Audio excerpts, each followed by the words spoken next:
Hello and welcome to another episode of Conversations with a Martial Artist. We are at episode 28 and today we're talking wrestling.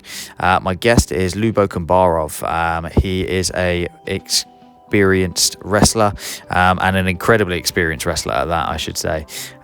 He has been all over the world. He's trained many different styles. His knowledge is next to none. He's trained freestyle wrestling out in the States for a number of years. Originally from Bulgaria, he's a national champion. He's trained all over the place, all over the world, both teaching and training himself. He delivers seminars now. He's worked for the UFC. He's coached some really big names, including people like Roger Gracie. Really talented, really knowledgeable, and a lovely guy as well. You'll hear we talk about all sorts, but he's got a good depth of knowledge and a nice few nuggets of wisdom for people out there. So anyone interested in grappling, this is going to be fantastic for you. Before we start though, please don't forget to subscribe. You can follow the podcast here on Spotify, YouTube, all at CWAMA podcast. Make sure to follow us on social media as well, Instagram, TikTok, YouTube, all at CWAMA. Share this episode with a friend and show us a little bit of support. Without further ado, I will shut up and let you enjoy Lyubo and his wise words.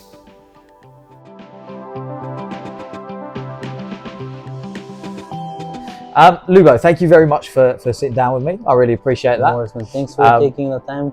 Well, I loved your seminar today. I know, I appreciate you've had a busy day. You've been flying all over the place and doing a few seminars and privates and things. So I am genuinely very grateful that you've taken the time to join me. I think you're someone that actually I've been recommended to speak to a couple of times from a couple of people that I've spoken on the podcast. Keith, obviously from today, and a guy called Ollie as well. He's coming on. I've been on his podcast. Yeah, both of them tough guys. Yeah, they are indeed tough guys. But I just thought it'd be a really cool opportunity to have you come on and talk about sort of wrestling and your background and things like that. But for people that don't know you as of yet, would you mind just sort of introducing a little bit about your background and like how you got into it? And yeah, I mean, I don't think that's very important. No, that doesn't really matter. I think more what matters is for the people who are watching, how they can benefit, especially for the grapplers or for the MMA fighters or for the wrestlers. That's more important. But me personally, I'm from Bulgaria, like southwest of Bulgaria, small village, around 2,500 to 3,000 people there. So that's where I was born, where I grew up to 11 years old. Then after that, I moved to the capital. I had like a physical exam specifically for wrestling. It's like a Olympic school, like boarding school. Oh, cool. Yeah, so just for wrestling. Yeah, you go there. No, not for all the Olympic. Just for Olympic sports. All the Olympic sports. Oh, like, that's cool though. All the weightlifting, the gymnastics, the swimming, the football in high level. So it's like a high sports school, for elite sport. So you pass through exam. I mean, I've shared this story before, but so yeah, that's how I get there. I got accepted, trained there for 6 years, got some national titles in Bulgaria. Then after that, won a couple international tournaments. Then when it was time for me to choose which route to take, either chase the Olympic dream or the World Championships, I got the opportunity to go to the States. Yeah, in America for like work and travel visa, and then after that I got offered a full scholarship, like sports scholarship, to study in one of the colleges there in Colby, yeah, Kansas. I read that. Yeah. So yeah, I mean, everybody has a destiny. Yeah. So sometimes you don't know how your destiny will go, but so far, thanks God, so far so good. Yeah, I'm thankful to God that how the things have gone. And sometimes you imagine in your head like, oh, my life gonna go like this, like that. But just try to enjoy the journey, like whatever it comes, try to take the positive things, learn, like meet up with different type of people and learn from everyone, So I think that's a super healthy attitude because I mean it's interesting in martial arts. You get one or both, like either like you where you're like, yeah, learn from everyone, go and see everything, do this. We get people really like stuck in their ways. Yeah, maybe both ways have point, but I think when you're more flexible in a way, of course you can. I mean, it depends what you are like, the human relationship or a sport specifically. I mean, there is different type of people. Like with some people you get along all right. Some people you like the chemistry doesn't match, so you're just like going through the drops. Just okay, move on and collect, and you can learn something from anybody, you know. Yeah, 100. I agree with that a lot. So just try to enjoy the experience. Fair enough. That's a nice nugget of wisdom, right, to start us off. I like that. Yeah. But I'm quite curious about on the wrestling front. So obviously that sounds like an amazing opportunity to go to that Olympic college thing back in Bulgaria when you're a bit younger.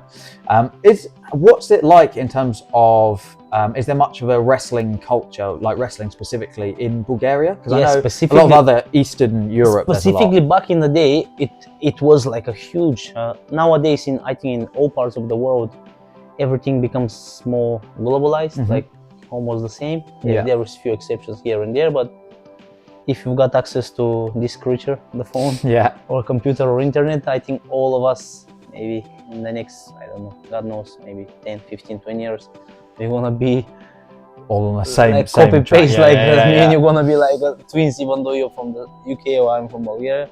So that doesn't make a difference. But sorry, I forgot your question. Just about how popular it was in Bulgaria. Yes, sorry. Back in the day, it was very popular. Even if you look at back the Bulgarian traditional wrestling, or actually all of this region, the Balkans, the Ottomans, from the Ottoman Empire, they had this outdoor wrestling. You know, yeah, I have seen that. Since then, the culture carried on, and all this region they kept it. And until recent, I mean, now it's still some glimpse of it, but not quite as popular as before. That's why I mentioned everything gets globalized, and not many people or kids show interest to the sport of grappling or wrestling, or I'm not sure about other sports, but I think in general the bigger percentage of the population are avoiding the sports, you know, because it's not easy. It's definitely not easy. But at the end, it's worth it, you know. And we have to maintain or try to develop such a culture where we try to keep physically active, you know, like even regardless of age, you know, if a child, since he's born, let them hang into your fingers, make effort in anything they do, make them do it with the effort, and then.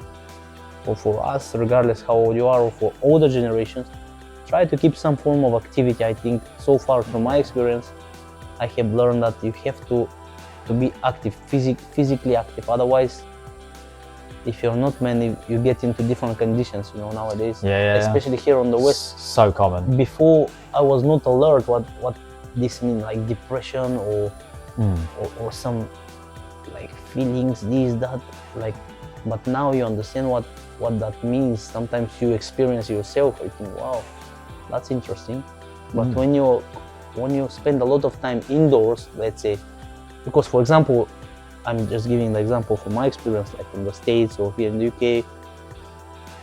Also, the weather helps. Yeah, the weather is not good for your mental health. The weather helps. So people, they spend more time indoors, and that affects us in a way, you know. But for example, comparing back home, how I'm not sure now, I try to visit there quite often, but when you don't live there, you cannot be 100%. I'm not sure if it's like before, all the time you were active, going in the mountains or doing something like what the culture is how outdoorsy.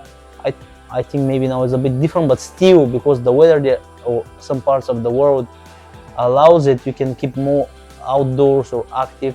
But even here you can find a way, but I'm trying to compare it, and I think it's harder here sometimes because, like as you say, you're in the house, go get the car, in the gym, even if you go, get the car, get to the shop, but still when you have desire, you can do it, but it takes hard determination and discipline. So, but encouragement to the people, keep it active, you know, either with the grappling, let's say jiu-jitsu, wrestling, some form, just go into the gym or go for a walk, do something, you know. You have to keep active, and then once you're physically well, then that helps take care of the mental, doesn't it? Yeah, the computer doesn't get stuck as well. Yeah, yeah. I think so many people talk about that, especially grappling art seems to be much bigger for that, where it's very like therapeutic. Like people come down all the time, and like that really helps them.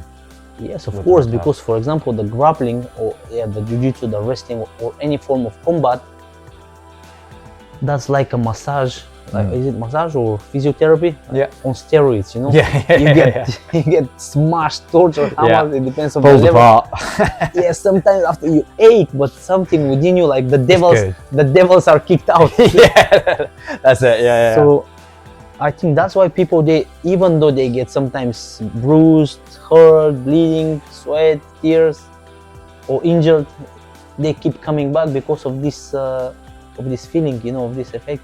Yeah, there is something really nice about like going home in that evening. You're like, oh my god, I'm absolutely annihilated.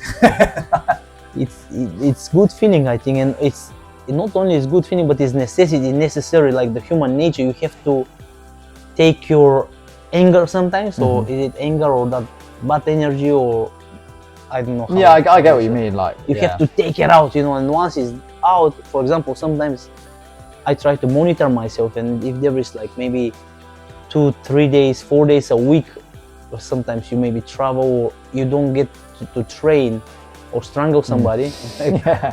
Or you were being strangled. Yeah. You kind of start getting aggressive in a way. I don't know, like. Yeah, I'm the same. If I go more than like, if I take a day, maybe 2 days maximum off. My girlfriend's at home like, oh, can you go to the gym? It's so annoying. I'm in such a bad mood. Yeah. Like, I think it affects, or I think we have to keep active, you know? Yeah. And I suppose that's something quite cool for you though, because I suppose you do a lot of seminar. I know you teach at the UFC place in Nottingham now, don't you? Yeah, before I used to teach, but now my program is quite. I used to teach there for 2 years. Okay. Excuse me. So it was good experience there, very nice. There was some guys from the States, Razor Rob, good guy. He was MMA fighter. He's like, how do you say, like a very good professional and part of this franchise of the UFC. So he used to come and give us like kind of a tutorial what to do, how to coach, how to teach, specific from the business side. And sometimes when you used to only grind onto the mat, you kind of think, what is this? But you have to mix it up, you know. You have to. But for me, it was an amazing experience being part of the UFC in the UK, specifically in Nottingham. I learned a lot and I enjoyed it, and plus it's plus to my CV or my. That's a huge accomplishment. Not that it matters too much, but it's good sometimes maybe. Well, it's just a hell of an experience, if nothing else. I mean, what a great play. I mean, such a worldwide sort of brand that you know, to be able to say, I've done a few years teaching there. Like it shows the standard. Yeah, it was good pleasure. Yeah. And also other, as I say, you learn from everywhere. Other places, for example, in London area, I was very, how do you say, not proud, but was nice experience for me to teach at Roger Gracie Academy in London. Yeah. Or spend some time with Roger as well, exchange some wrestling and some jiu-jitsu, you know, sharing. It's good. That's how you get better, when you meet like different caliber guys, different people. Well, different especially background. girls like that, yeah. And you upgrade yourself as well, you know, not only that you pass on your knowledge, but you see what you get from, even sometimes from complete beginners or somebody who never done the grappling before. You discuss sports and he teases you, he says, when we're gonna fight and this and that, and you start grappling and he pops up a random question, say, how do you this and this? Actually, man, I cannot have this to my. Yeah, just something you never thought of. They give you, or sometimes through teaching, for example, like you're doing private lessons or group lessons, and somebody asks something, even though you think, I have a very good experience within the grappling, but through discussions and through sharing, new ideas comes onto your mind and new combinations. So, but you have to keep, consistent, keep busy, like constantly. Otherwise, or record it. Like in one form or another, you must record it, because for example, especially if you're constantly active and let's say new private every day, like it is not like you work with a team. Of course you structure your lessons and you structure your sessions, and when you just focus with one team or one MMA fighter or one grappler or one wrestler, you follow a routine, a program.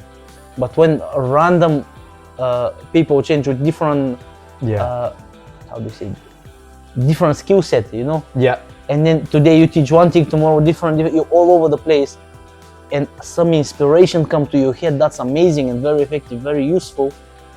But if you don't record it, either nowadays with the technology on the phone, or I write it down, it's hard, you know, like I still write notes, and then I read my notes back, I'm like, what is that? I think best thing to record it, like just a glimpse of it, as you say, maybe through the sessions you go through a lot of deep details, you cannot record everything, but just summarize at the end of each session. Say, okay, now let's go over what we've done through in a couple minutes. Okay, we've done this and this, and then next time you go, oh, okay, that's the one, you know. Or choose few deep details and make sure you record it, otherwise you forget. You forget. It doesn't matter how inspired you get or how good it is, it just goes into, I'm not sure, into history or there's always some detail that you're going to lose, even if you're like, oh, I remember we did, you know, like this snap down technique or something, but you probably missed out, oh, actually you're supposed to have your elbow here, or you move this way instead of that, or this energy. Grappling is a big ocean, you know, like you cannot swim in the same water every day, you know. But how they say, I don't know how to give that example, but if you know the principle of the swimming, then for you it doesn't matter what water comes, you know. I'm not sure if that's the right no, I like that, that makes sense. But yeah, I think that's the way, because very often I regret sometimes that I didn't record some details or some position, then new things comes on. I think that's why a lot of people actually, they make like a syllabus or a book, even though you cannot fit all the grappling techniques or all the grappling finishes or submission or attacks. At least form the main principles of this and this, and then actually when you learn the principle of the grappling, let's say, or the wrestling or of the combat sports, then you can create your own things. You have to know how to create angle, how to flow, how to adjust, how to apply pressure, but anyway. So you learn like those building blocks of it, and then when you've got those ideas, you just sort of figure things out on the fly. You're mixing it up, you know, you're mixing it up, and that's actually how it should be now. For example, as time goes on, now as we discussed with you, the same with a person who come for like private session or in a group class, you're not fearing if somebody comes to you and asks, oh, how do you do this and this? Immediately in your head you can give many different options, many different routes, but main thing, stick to the principle. And as he shows you, a lot of people sometimes, I'm not sure, maybe you can give example within the grappling world or any combat sports, people start teaching somebody and they say, you do this, and that's how you grab, and that's how you punch, that's how. But first, I think, of course, everybody has different style, but I think maybe get the guy to show you what he has. Let's have a spar, either. Yeah, you did that in the seminar today, to be fair. Yeah. Maybe, I don't know, I forgot. But so with you do it. So as you do, you see where which level this guy is, and then you take it from there and you start saying, oh, that's nice, but why don't you twist this way, or why don't you close the shoulder or create an angle like this? So you already start building him up. Otherwise, if you start teaching him directly your style, what you think is right, you kind of go completely down to the scratch, and then it's harder, and you completely change this guy's style maybe, or you have to see where he is. I do say funny story, like sometimes I maybe mentioned this before. When I first arrived here in the UK, in London, that was 2009. You know, we came with my girlfriend at the time, now my wife, and just came in. We think we're gonna go and just maybe go in a hotel and look for a job and like become enthusiasts. Just figure it out. Yeah, like whoa. What when you come and reality hits you, you think, what happened? I regret I came. But anyway, you find your way, and again, it's very good experience, and also you appreciate the hard times sometimes. You know, like, and gradually grind up. You know, you go look for a job, and so. But anyway, so I started going to this city university there, and then I've done a couple of sessions. Then some of the guys, they see, oh, this guy understands a little bit what he's doing, and they ask for private lessons. You know, I was so excited. Of course, I can show you like whatever you want, because during that time we were training in Bulgaria. You train crazily, then you go to the States, and of course you've been I'm not sure if you can say not compensated, but benefited, like government look after you and they pay you salary, and you go in the States, like sponsored scholarship, and they look after you well. So, but somebody to directly pay you money to you to teach him rarely has been the case. So you're very excited and you want to show what you can, and at that time you don't weigh the person, as I mentioned earlier. You have to see where he is and then gradually start building him up. If he's too crazy level, then try to keep up with him, or keep always the edge in front, or give him something to catch you, and then you can develop from there. So many different strategies, but I was so crazy at the time. I wanted to show how good I am, you know, like, and then, man, one guy asked for private. We started the private, man, for 60 minutes, 59 minutes. I don't let him touch the floor, just like, wow, I'm twist, slam him back again, just destroy everyone, and nobody shows for a second. Yeah, fair enough. And I think, what the hell, man? Why I'm doing something wrong? But I give all I've got. I got nothing more to give, you know. Yeah, you're showing all your best. Yeah, that's the best I can do. Hard, If they want to do better, just go find somebody else. But then as time goes on, you realize, you think, man, actually you have to change your way and see what's the level of your like how do you call athlete, and then just gradually build them up. Yeah, I think we live, we learn. Yeah. Well, that's the thing. It's learning a different style. Like learning to teach like that in a one-on-one is going to be totally different to like say how you're training either in the States or Bulgaria or whatever. You have to learn. It's an art, you know. Teaching one-on-one is art. But I think in any field it's good sometimes to do one-on-one, because it's completely different. Like, for example, compared to a group lesson, you know, like in a group session, as you saw today during the seminar, like let's say there is maybe 30 people in the seminar, or 20 people or 40 people, doesn't matter. Like, you don't have the physical capacity you try to of course to not underestimate anybody or make him left out. But it's not possible. You can just touch up and go, time it's got to run all around. But on the private, you know, it's, let's say it's an hour or 45 minutes or hour and a half. You're completely dedicating that time, and then you can focus on deep details and repetition and strategy. Yeah, really tailor it, really get into like. And not only in the wrestling, I guess maybe in other fields, for example, like maybe in business. I'm not like a businessman or anything else. Anything else. For example, you take like lessons if you want to get better. Somebody who can give you the shortcuts. You know? Yeah, that's it. That's the real knowledge. One of my coaches always used to say, like, the reason that he'll teach you in private is he's made all the mistakes already. He's saving you doing that same thing. So in theory, it should get tighter and tighter and tighter for you to catch up those skills. Narrowing the experience. Yeah, that's it. Because there's all these things you can do badly. But you know, if you've got someone to go, listen, I've tried that's not a great idea, then you've maybe saved a year of like, oh, I'm getting good at this and trying to figure this out. Or you find it out the hard way, but takes too long time. That's it. Yeah. But yeah, no, the one-on-one training is a huge benefit, I suppose. Yeah. It's good. It depends on the coach. Well, that's also very true. That's a very different point. It depends on the coach. Sometimes some of the coaches sometimes you just want to snatch the money away and send him Yeah. home. Yeah, that's it. Yeah. That's about it. Just, or how to say, spend the time. It's just different personality. Like for example, somebody can keep you on that carrot and you never catch it, you know.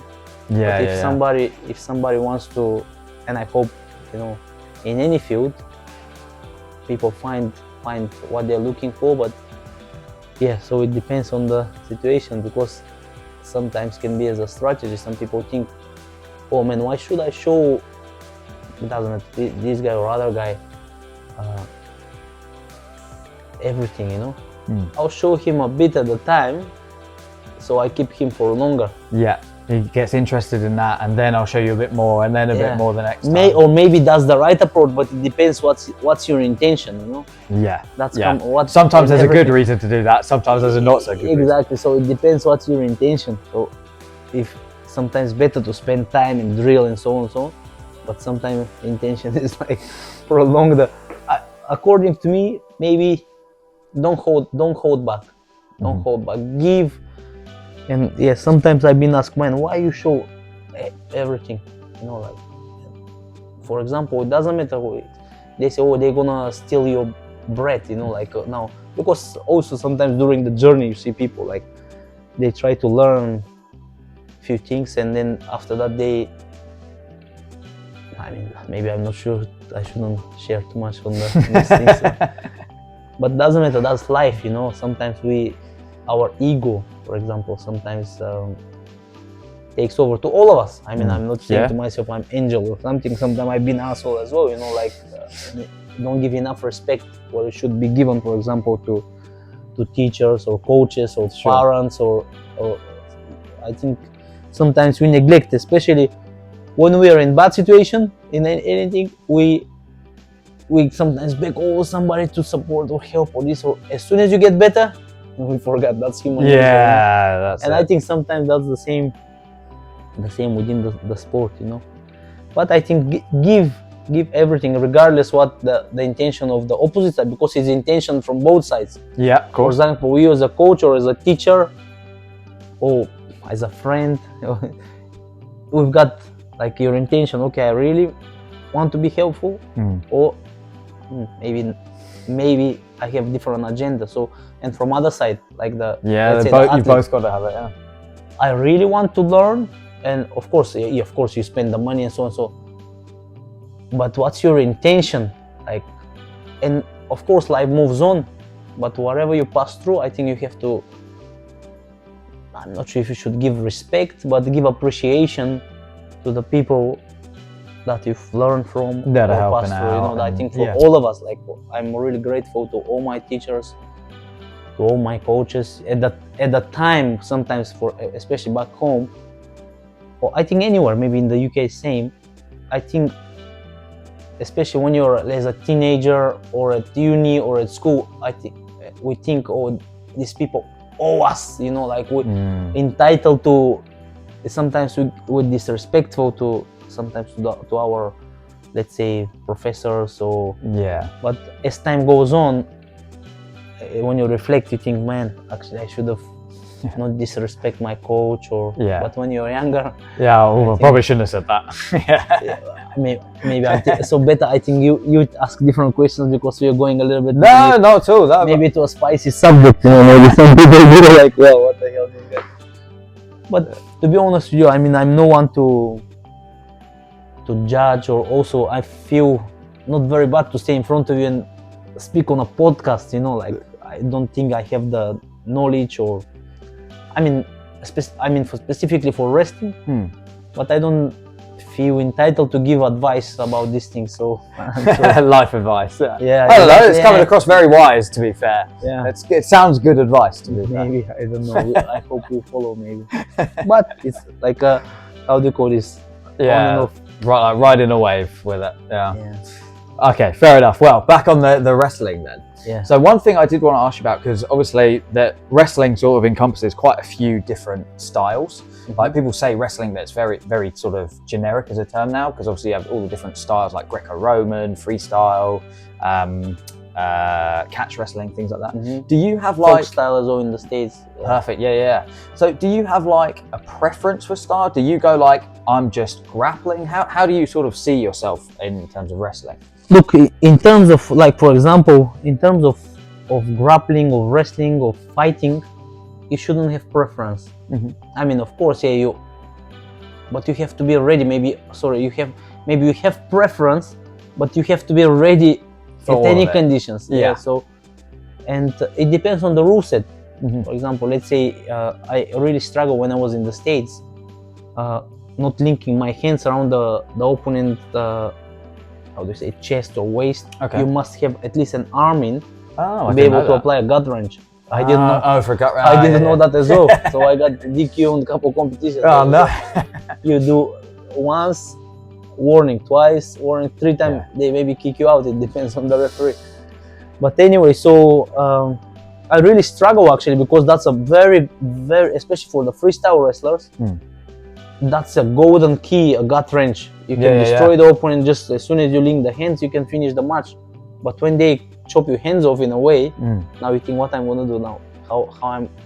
You start creating a new style in a bit, in a way. Yeah, is that just in the US or is that freestyle wrestling rules in general? I don't really know how it's No, going. the folk style. Oh, that's fine. It's like the collegiate style. That's where you're not allowed to link the hands there around your opponent's chest. Maybe they're considered about the health and safety of the ribs and the. So you must have at least just this one arm and control the other arm, or if you catch this, you have to have arm in. Okay. Or you can hunt the head and arm. So, but anyway, so at the beginning I really struggled with it, and it was hard, and also the rules as well. Sometimes it's 3 parts. First part you go feet, second part, and the third part you given a choice. You want feet, you want to be on the bottom and try to stand up. If you come up, you get a point. Yeah.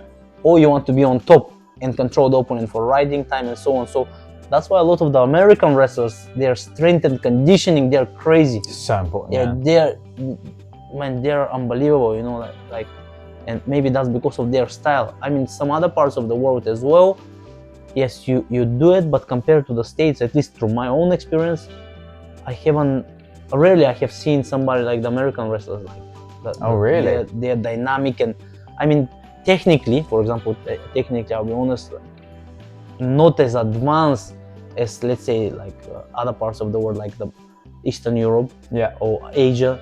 There is more bendy style, more technique, more focus on the specific. Yeah, but Americans, they break you. They just go. They break through. That's their game. If you can handle it, and very few can, you prevail. Otherwise, you have to match up their strength and conditioning, and then rely on your skill set as well.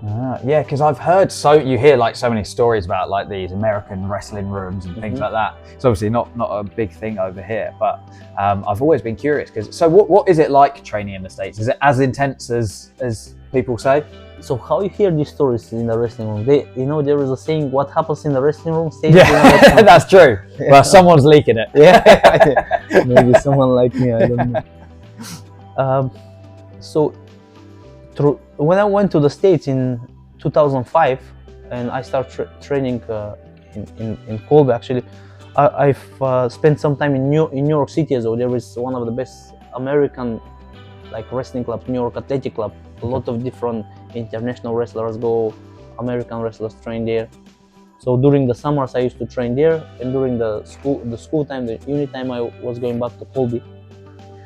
So what my personal experience, what I've noticed, like, man, I don't know, the mindset of the American wrestlers is very, very like crazy. Because, for example, when I was back home, maybe in Bulgaria or other parts of the world, for example, when you beat somebody, or when somebody beats you, when you see him next time, you kind of hesitant, like you kind of already tap before the match. Sure. In a way.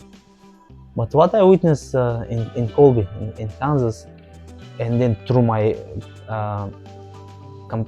competitions across the states, like nationals, some different how do you say this, like competitions, tournaments, state tournaments, different. like going different states. Man, these guys are very mentally tough, you know. Like maybe you win either in the training room, and then he's coming up crazier. He and you smash him more, he come up more, Even and harder. he keep coming. He's not like he don't you don't earn the respect. There's no you know? quit. No, yeah, exactly. So that's what I gained from there. Like, was very interesting to see, and how do you fight that? You know, Yeah. it's a hard one. So, but I think it's good. It was good experience, and in terms of preferred style, they made us compete. When I was back in Bulgaria, they made us compete Greco Okay. as well. So you competed Greco. Of course, you have chosen either your Greco or a freestyle, but at least our coach, he made us compete Greco. They made us compete Judo, Sambo. Oh wow. So we have different, all the different grappling so styles. we have different ideas, different grappling styles, different grappling rules, and plus you're not just getting good at takedowns, you get good at throws, you get good at controls. So it was very nice. So would you train in the gi as well then, for judo and sambo? Yes, if you compete, there was and also you change your wrestling shoes to a sambo shoes. You know, there is Oh, I didn't know there's a difference. Leather shoes. Oh right. So you have to get used to it. You know. So do you still train with gi as well, or is it all Yes, sort of no gi? sometimes I put gi on just for fun. Yeah. Yeah. Switch it up a bit. And a lot of people, actually, it's good to bring the subject for the gi. A lot of people within the grappling community, like the jiu-jitsu, the wrestling, the judo, they always, at least I run across people, they say, what's the difference between the gi and no gi? And some people say, it's no difference. Other people say, it's huge difference. But yeah, sometimes true, especially when I put the gi on, I find it harder because even somebody non-experienced, he will make, can latch on. He can hold for dear life, and also can give you fight back. And quite often I joke with some of my friends or the students or the athletes that when you're with the gi, like in gi, the lion can look like a sheep, and the sheep sometimes can look like a lion. You know? Yeah. I mean, sorry, apologies for my grappling friends. You know, somebody if you get offended. And then in no-gi, the lion is a lion, sheep is the sheep. It's not much to hide there, you know. Yeah. But I think the main thing, just try to enjoy the journey. You know, it doesn't matter where is your level of grappling. If you're a beginner, advanced, intermediate, or super fighter, that varies. You know, sometimes you can be crazy. You can have day down. You can have day up. Enjoy the ride, enjoy the journey, and keep the activity. I think that's nice, like the fact that you do still, like you say, for fun, sometimes you throw on a gi or whatever, because that keeps it interesting for people and keeps it a bit varied, I suppose. But do you change much about your wrestling style? So you've obviously got sort of your game as such. I don't think game is the right word, but you know what I mean. Yeah, you've got your style of how you like to move and things. Does it change much when you put on the gi, or you change it if you're doing MMA? It changes a bit. It changes a bit, but you have to follow the core principle of the fighting and the grappling. You know, like you cannot change much in that. Of course, you choose different branches to go through, but you cannot change completely change everything, you know. Like you're saying before, the principles of it. You have to be more patient. Now, for example, with the gi, you have to be more patient. You cannot go crazy, and then again apply the principle of compactness, angle, melting, flowing, and then try to trick the opponent. Always try to trick the opponent, but in which way? You have to keep moving, like forward, backwards, and also not only trick him and move like a crazy dummy in front of somebody, because it looks pointless, funny, it looks stupid. But try to get a reaction while you're doing it. That's the main thing. If you want to expose the opponent and have fun. Otherwise, if he doesn't react, then just crack on. Then if he doesn't react, you must make him react. Okay. Through force. Yeah. But he needs to give you a reaction. Like, So a little bit what you were talking about in the seminar today about like the grinding and sort of like yes, wearing of course. them out, right? Like as we talk about the leg entry today. Mm-hmm. For example, you're grabbing a leg. Many people, when they grab a leg, I think majority of the people, when they grab a leg, they're forcing or rushing to complete that takedown. Mm. You don't have to. When you know where you're grabbing and how you're grabbing it, where you're holding, how you're holding, you don't have to rush. You've done your job. You've got to the leg. Now from there, start torturing him up. You felt today. There was a lot of torturing. Yeah. So, and then as he start running away or start defending it in a way, then you can move on to the next thing. But now I got your reaction. A lot of people, they get to the leg, they haven't received a reaction, they're trying to carry on. In that way they get exhausted, they get too tired, which within this journey of trying to tap the opponent or break him down, you tap yourself or break yourself down. You have to be very careful. There is a tipping point where you don't have to pass. Otherwise, if you pass, you start burning out. You have to control that very well and preserve yourself through all time. So is it more sort of reactionary as a style then? So you sort of give them props, so you sort of move off of what they do more so, or you go in with both. Okay. You move or embrace what they do, and then you enforce what you do, if you understand what I mean. So you cannot just stick to what you do, and you can't just ignore what they're doing. If you by yourself only, then you can. Yeah. But if you have opponent in front of you, you have to engage him as well. Yeah. Otherwise, and you have to also adapt and adjust to how he reacts and what he does. Otherwise, you get caught. If you just stubborn and you want to you're just determined. I'm gonna hit him with a single leg. I'm gonna move to mount and then whatever. Yeah. You have to be. If it's there, now you can decide if you want to take it or not. You have to anything, not only the legs, whatever, guillotine, the back. You can keep the play, or you can sometimes some of the best fighters, the best wrestlers, they kind of give you to connect. Let's say the leg or the attack, and also that's the next level of the grappling. For example, you can give your back or give your leg or or you've been taken down, or you end up in guard. In any position you end up, you should be able to take over. Doesn't matter, somebody on your back or on top of you, or you have to have the ability to find a way and wiggle or adjust. Adjustment is a big thing within fighting. Be able to adjust and take over. That's I think, especially when you reach the high level of the grappling, that's what you need to focus on, adjustment.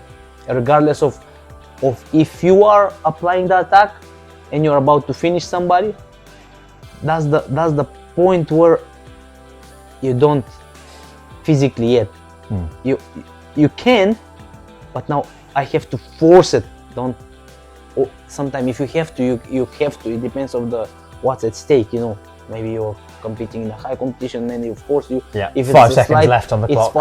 If it's a slight opportunity for me to finish you, I'll give everything I can. But I must monitor my inner stamina, tension. So I have to be careful. Is it worth it? Of course, if it's nothing to lose, but don't become desperate. Either, as you say, the life lesson, either in life or in sport. Yeah. Or if you do, then you're in trouble. Well, you see that a lot though, don't you? Where people, they like hit the gas and they're like, oh my God, especially in MMA, I see it a lot, where people think they're about to get a finish and they can't do it, and then the round ends and then they're doubled over and sweaty and just lost control. Yeah, you mentioned MMA. Now, if you watch some of the fights, of course, there is some crazy fights, but like, it depends. Like, most of the people now, they're taking it steady. Exchange, do careful. They monitor the fight, and then they look for the opportunity to finish. Not going like crazy but it depends. If you watch this last fight with this Georgian fighter, Merab. Oh yeah.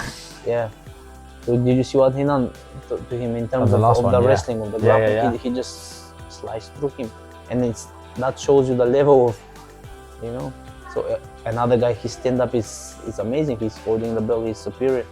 but the level of the wrestling this guy has, you cannot handle it. Yeah, that guy is crazy. He is an example of that high gas tank wrestling style, isn't he? It's unstoppable. You don't energy condition, man. It doesn't care. It's just smoke through. No, that's it. And the level of effort that takes as well in terms of conditioning and things like that. Because I suppose that's the other thing that wrestling's quite famous for is the strength and conditioning side of it, right? Yeah, of course you cannot do it if you're not conditioning. But it's a mixture. It's strength conditioning. Of course, you bring it to the highest level, but then focus on the strategy, focus on the technical part. It's a complete set. You know, if one of the components is missing, then you're gonna get I'm not sure, exposed or you can't have no technical wrestling ability and all strength and conditioning, but you can't have just technical wrestling ability and no fitness element. And mainly, as you say, mainly the strength and conditioning, because you may have a simple style, because for example within a wrestling fight or a wrestling match or MMA fight, you cannot use the whole arsenal of technique that you have. Like, it's impossible. You cannot. If you're able to do it, then that means your opponent is not very good. Yeah, you've got a grappling dummy. Yeah, even on the dummy you're gonna struggle, you know. So I think you choose a style that's suitable for you and just persist onto it and make it the best you can, and just how do you say, just go to insanity with it, you know. Yeah, just take it to that level. And then if you get stuck or caught, adjust again, go back to adjustment and change your strategy, change your plan. Fair enough. But for the sort of conditioning side, do you do that mainly with your training? Is that like when I'm training I'm going really hard, or is that weightlifting? No, you have to specifically focus on the, like, training is training. Like, for example, with the sparring partner, you go crazy, you spar and you do technical or you do like strength and conditioning with the opponent, but you have to focus on the running. Like, for example, up the mountains, around the stadium, or go to the gym. You have to go like get solid, you know. Well, that's it. You see wrestlers, they are absolutely built. Yeah, because strong guys. Especially the elite wrestlers. And in the real world, like, for example, now since MMA got popular, you know, and through MMA the wrestling was forgotten. I mean, thanks to MMA and some of the MMA stars as well, they rise up the sport, and now the whole world. And especially now, sometimes a lot of people hate, let's say, Conor McGregor or his style or this. But because of this guy, the non-sportsman understood about the MMA. Yes, yeah. Just your casual because he was like a showman and thing, and everybody got caught up. Because like the fight, who cares? Like, hey, the two people fight, but this guy brings the different level of, and then some people start copying. And I think with the Conor McGregor thing, it was, like you said, he made it so much more accessible for casual fans, and then people that don't care about jiu-jitsu or grappling or striking or any of that stuff, they started getting really into it, and it brings a lot more attention. I think it's only been good for martial arts as a whole, right? So that was my point, actually. Yes. So as you go along, like, the people don't know the real creature of the wrestler. What a crazy creature that is. I mean, honestly, even myself, I don't know, even though I'm a wrestler. I mean, of course, I experienced like some form, but sometimes you hit that your peak, and you're within this, but you don't stay there, you know. But the real peak of the elite wrestler, let's say, who competed at the Olympic Games or the World Championships, like the top notch, the man. This is crazy creatures, you know. Like, people don't know. I mean, people only guessing. Right. You know, because, for example, one thing is for you to imagine something, another thing is to taste it, to feel it. Yeah. I'm saying from experience. Like, for example, there was a friend of mine. We went to the same team in the sports school, and he get to go. We were together in Bulgarian National team, and he made the Olympic Games in Beijing, 2008, and he got silver medal from the Europe Championship. Quite very good, like crazy guy, crazy wrestler. Similar style he had to these Saitiev brothers, Adam Saitiev, Bovasar Saitiev. Similar style. Even he competed with both of them. That were his idols. Okay, and then he got to wrestle That's them cool. as well. That was very nice. But anyway, so he was a couple weights above mine, and then sometimes we get to train with him, you know. Even nowadays, sometimes when I go back home, we meet up when we train. Man, this guy makes you like you've never wrestled before. You know, honestly, You feel like a baby. No, not like a baby. You feel like what is this? You know, like he can make things up. He twists in such a way, and now even he's retired now. You know, he's not at his peak. Yeah. But some of the guys who are at the top level, you have to feel it to properly realize understand it. You know, yeah. and I'm making this point across about the wrestlers, you know, and about the MMA as a whole. Like people they try to give some respect, like, oh, this is the wrestler game, but the wrestler which I'm describing, they can smoke. Yeah. I mean, of course now MMA game and this, but they can destroy the majority of MMA fighters. Even they go like, I'm at my peak, and the real gangsters, they haven't shown themselves up yet at UFC or at Bellator or at anyway, you know, at any place. Some of them either holding back. They're still, they're just doing their or they don't thing. want to follow this route because within the wrestling world, man, that's a crazy athletes, crazy creatures. What do you think it is though? Is that just really high skill? Is that the mentality? What is it that sort of makes them? Because what we were speaking earlier, it's you adapt everything into your game, into your sport. You need to be amazing at gymnastics, balance, coordination, flexibility, flips, twists, throws. You have to be crazy at powerlifting, weightlifting, so strength and conditioning. You have to be crazy at running, stamina. Then you have to be crazy at wrestling itself. Technique, skill, strategy, technique, everything. So that's why it makes this creature different, you know. I don't want to underestimate other sportsmen as well. Maybe the boxing game as well, let's say at this level. But now if you bring the boxer with that creature, the same category, the same weight, the same, if the contact is over, man, you're schooled. There is something about wrestling. So and also now the wrestler can handle the punches, but the puncher cannot hold the wrestling, you know. So that's why even within MMA, they say the hardest art to get better at or to master is the wrestling. Now I'm appreciating the boxing and the stand-up. I have great friends. In the sports school, we were same like classmates, and I appreciate them and respect, but there's different creature. But now we witness now a lot of good stand-up fighters who learn some wrestling. Now that's for the MMA. Yeah. Who learn some wrestling, they become crazy creatures as well. Yeah, that makes such a difference. Yeah, when you learn how to. I think now the sports only has to evolve, but. Good thanks to all of the athletes that develop the sports and make it how do you say, popular. Maybe that inspires people to become active and start doing some activity. And you see loads of people training. like that. I think that has given that kick. Oh, I want to become maybe MMA fighter or not. I want to train. I want to learn experience MMA. it. So many people, which is good. I think so good for the martial arts. And that is, like you say, it's all down to the sort of people that sort of paved the way. And as it's getting more and more developed, it's cool where it's becoming its own. It's getting more popular. Otherwise, if it wasn't of it, maybe a lot of people wouldn't even go to the gym, And then also other thing as well, the jiu-jitsu, very good as well.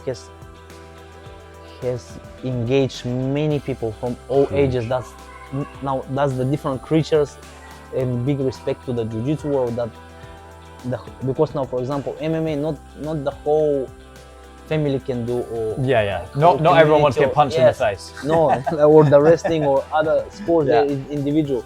But the grappling, the jiu-jitsu, especially how they promote it as a family and as and anyone can do it in the belt system.